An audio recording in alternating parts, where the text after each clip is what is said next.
So as you might know, Liverpool now champions of England. And I think when you take into consideration their European trophies as well, I think it's arguably okay to say that they are now the most successful team in the land. Would you agree with that? As a United fan, I don't know. I think it's a tough one because during our time, obviously we grew up watching the Premier League era, right? The Premiership and Premier League. United have got 13 Premier Leagues, they've got 2.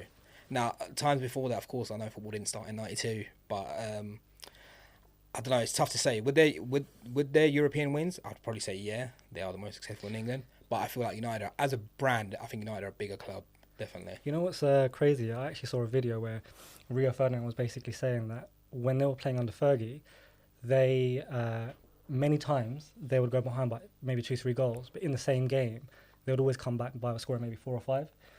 And it made me think about like Ruben Amorim, right? And I thought, he's a manager I just think could potentially just die with his sword. And the reason I say that is because I remember he said something in a press conference once, and I thought, I'm not too sure about that. And I remember the pundits at the time were also thinking, oh, well, he's going to have to double down because he can't go back. Yeah. Essentially what he was saying was, this is my system, and I'm not going to change the system. I actually think that's quite a naive statement to make, because what you're basically now saying is winning is merely a byproduct of the system that's in place. If the primary objective was to win football games, then there's many games that you lot have played where I think you've got enough players in the squad that had you set up slightly differently, you would have won those games. And instead of maybe sitting in 15th, I don't know, maybe sitting in 14th. I just think like systems nowadays, I think it's quite naive for you to come into a massive club like Man United and think, you know, the first thing I'm going to do here is just try and change the system around. I think like it's such a massive club that really it's about steering the ship to make sure actually let's get the points on the board, because ultimately you don't have the players, and the players that you do have, very likely they're going to leave anyway. So my argument is, why are you so hell-bent on this? Well, it's like Ange at Tottenham. He's making the exact same mistake, right? In the sense that, like, I remember one game after they played Chelsea. I can't remember what the score was, but we beat them quite heavily, I think, last season. And when they had a couple of players sent off as well. And when the interview asked him about, like, you know, changing your system, especially because of the fact that you were losing heavily and you've had a man sent off. But it was almost like arrogance where I was like, well, no, like, this is the way we play. Yeah, I just think like if unless you're like an elite manager and you also have like elite players, perhaps maybe like a Pep, I can understand why perhaps you want to stick to a system, right? You've got a proven model there and you've got a player that can fit that system. But for you to come in straight away halfway through the season, you don't have the players that you want. I just don't understand why you want to stick to the system, because naturally that shows that it's not the primary objective to win football games. Because but I think on that though, like if he was to come in and say, if he was to change his ways. Now, what he knows is that when he gets his players in, he will go back to his system that he knows, that he's most familiar with, that he's played at Sporting. Now, if he was to come in and just cater to the players he has and play a different system, once you now go back to the new system in August or whenever it is during pre-season time, he's going to have to change it all again, and then it will take a lot longer for those players to get adjusted to that system. My argument to that is that I think it's fair to say a lot of these players either just cannot play that system in the first place, or point B is that they're going to be shifted, they're going to be moved on, essentially, right? Yeah. So then if that's the case, whether you try and implement the system now, it makes no difference, because clearly it's not working because you're sitting in 15th, right? Yeah. So for me, it was like, well, if you're going to come into this job, you don't have the players that can play the system, you've not been able to bring in the players. Isn't it better that you just steer the ship, because it's such a massive football club? It's a transition period, right? So, I don't know, you're an Arsenal fan. How did Arteta do it? Because obviously he had to get rid of the dead wood, but was he not trying to implement... Look at the fan base, bro. But was he not implementing that system even when he had the players, the personnel he didn't wanted? So that's a good question. So if you look at about 2 years ago, in the breakout season that Arsenal had, everyone's saying they're so fluid, right? They're scoring so many goals, amazing counter-attacking team. People saying they were the most attractive team to watch in the league. Mm-hmm. But what happened? We went to places like Man City, to Liverpool, and we get bopped like 4-0, right? Yeah. Fast forward 2 years now, what's everyone saying? Systems now is saying, Arsenal just too systemised. It's very good defensively, but we're not scoring as many goals. For me, that shows that there's a manager here that understands philosophy. And I'm not saying there's anything wrong with that, but I think the Premier League is such as the beast of the Premier League, right, is that it requires adaptation. I don't think you can come into this league and think this is there's only one way that we need to set up. I think it actually shows more courage to say, okay, this is my philosophy. If we go against a Chelsea or a Man United or whoever, it requires us to actually maybe change the way we want to play. I just don't think you can go into a system format and just play the same way against every team. I think you'll get found out. Yeah. But I think my response when it comes to Arsenal and the way they've changed over the last few years and for the better.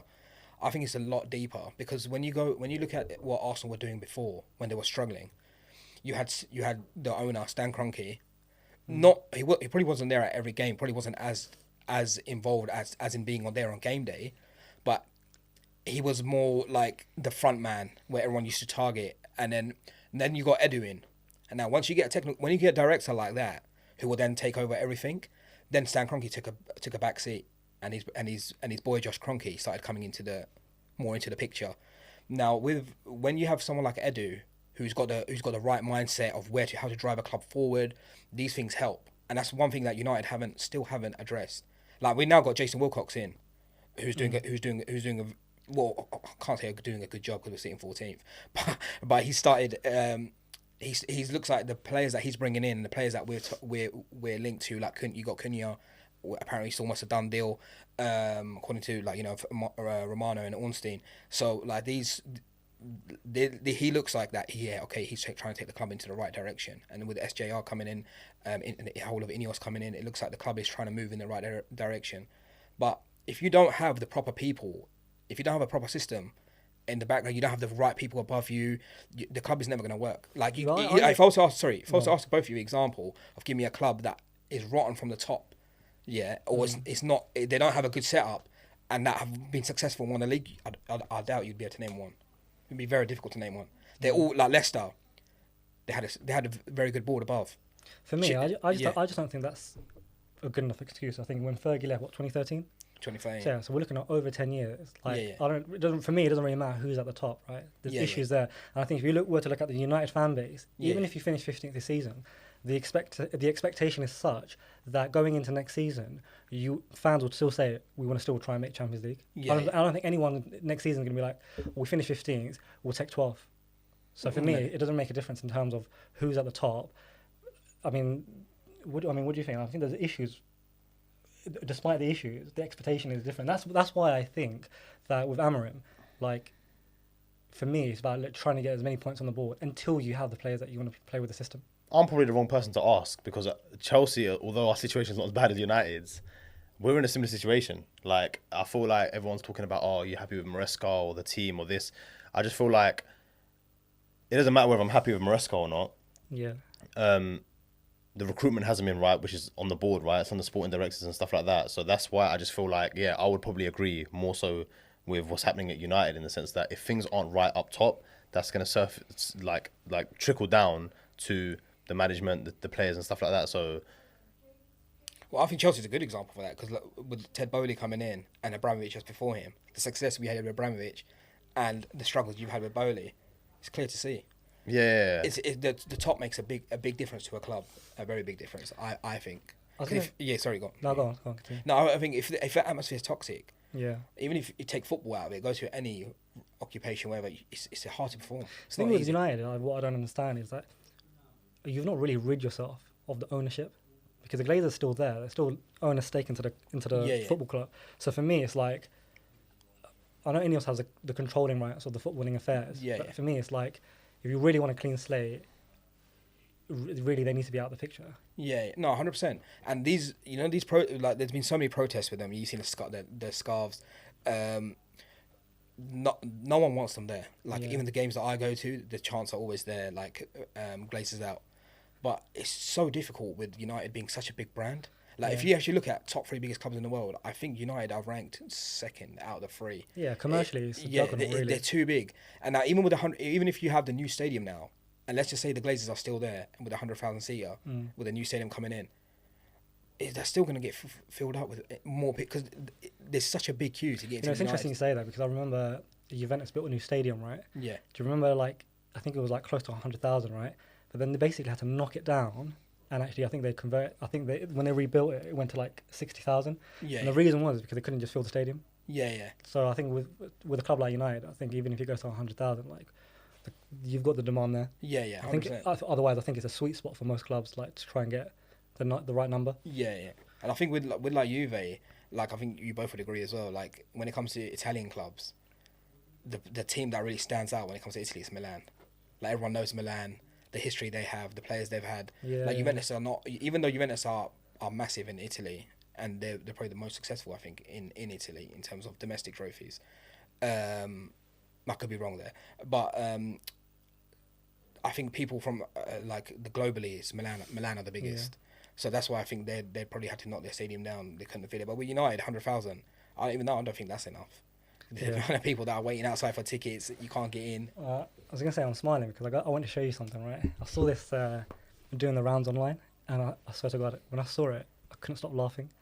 So I want to show you, right? Let me just paint the scene, right? First of all, have you guys seen the VAR decision in Venezuela, the Venezuelan league? No. So basically, I'm surprised. Actually, yeah. So basically, it's the 87th minute. It's 0-0. A ball gets whipped in, and the referee gives the goal. However, it goes to VAR, just double check, right? I just want to see your reaction because the lines are drawn, right? And VAR basically gave this goal. Gave it or disallowed it? No. So despite the referee giving it, Yeah. it still goes to VAR. Okay. And the VAR approves it. Okay. So they basically backed the referee decision. Yeah. So Okay. I'm just going to show you basically how the lines look here. And this is a league game. This is a league game. And we'll put Bro, he's playing onside. Look at the line. It's going all the way up to the flat. Have a look as well. They've got a vertical line rather than a straight line going across. Bro, that's horrible. I think my reaction was what you were going to say earlier. I was surprised Venezuelan league has VAR. Well, clearly they don't. Something's not working there, clearly. So.